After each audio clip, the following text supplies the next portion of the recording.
Le Sénégal est éliminé de la Coupe du Monde. Et vous pensez que c'est cruel, non?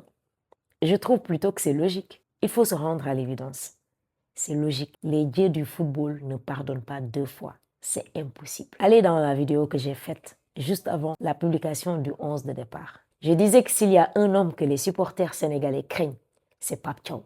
Et l'histoire m'a donné raison. Je disais à Pape, ou je demandais à Pape, j'implorais à Pape de faire les bons choix.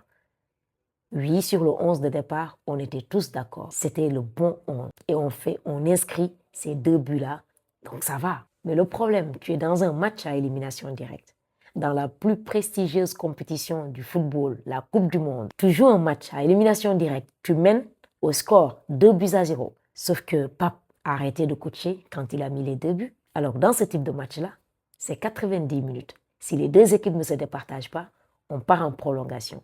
Si après 120 minutes, on ne se départage pas, séance de tir au but. Pape a arrêté de coacher quand il a mis deux buts.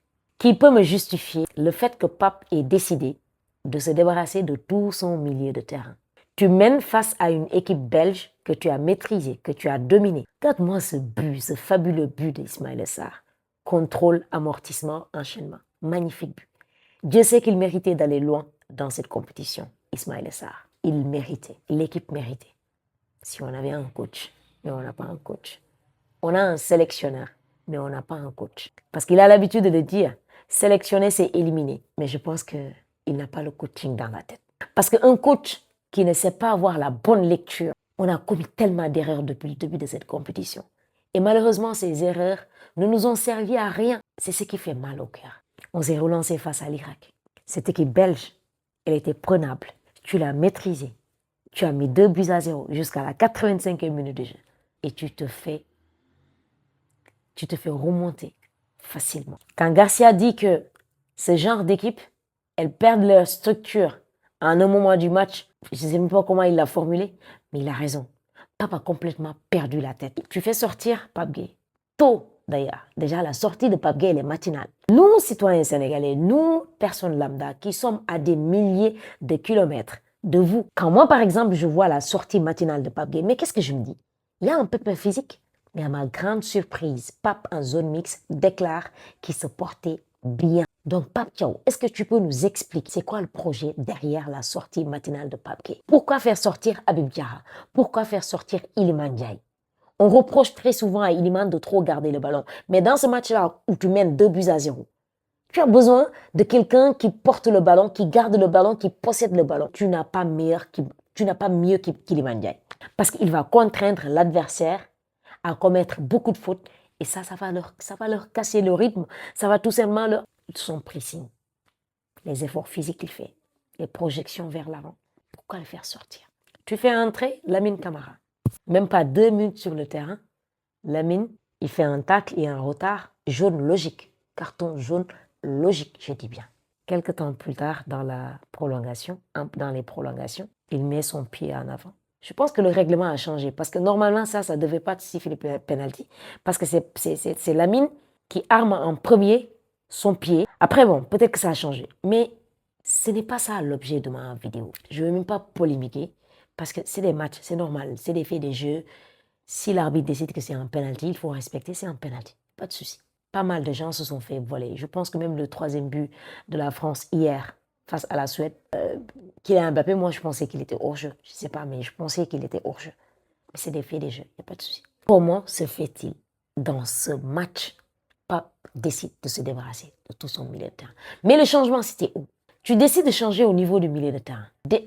Prends un milieu, tu le fais sortir, il n'y a pas de souci. Même si c'était Idrissa Gana Gueye, en ce moment-là, par exemple, fais sortir Idrissa Gana Gueye, tu mets Pathé 6, tu fais descendre Pathé 6, il va te jouer sentinelle ou bien milieu défensif, tout ce que tu veux. Et tu blindes ta défense. Tu amènes un défenseur de métier, soit Mamadou Sarr, soit Kalidou Koulibaly, whatever. Tu blindes, tu bloques. Mais au contraire, Pape a tout simplement disloqué le milieu de terrain. Et à partir de là, mais Tillmans, il fait ce qu'il veut. Garcia fait des choix forts. Il décide de faire sortir Kevin De Bruyne. Il décide de faire sortir Doku. Et nous, Pape Thiaw, tu décides de garder Sadio Mané pendant 90 minutes de jeu. Et même sur le changement, tu doutais encore. Pourquoi attendre les prolongations pour changer Sadio? Pourquoi? Sadio n'était plus capable de courir.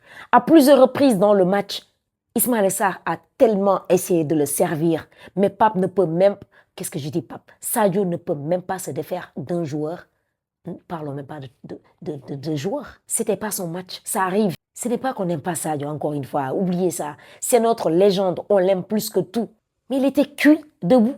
Il était cuit. C'est pas parce que c'est une légende que c'est ton meilleur joueur par rapport à un match. C'est le meilleur joueur de l'histoire de l'équipe nationale du Sénégal. Mais ce n'était pas le meilleur joueur dans ce match-là. Mais est-ce que c'est compliqué? Est-ce que c'est pas compliqué? Ce n'était pas le meilleur joueur dans ce match-là. Sadio ne méritait même pas 60 minutes dans ce match. Après la seconde mi-temps, qu'est-ce que je dis? En début de seconde période, 5-10 minutes, fais sortir Sadio. Amène-nous un Hassan Diao.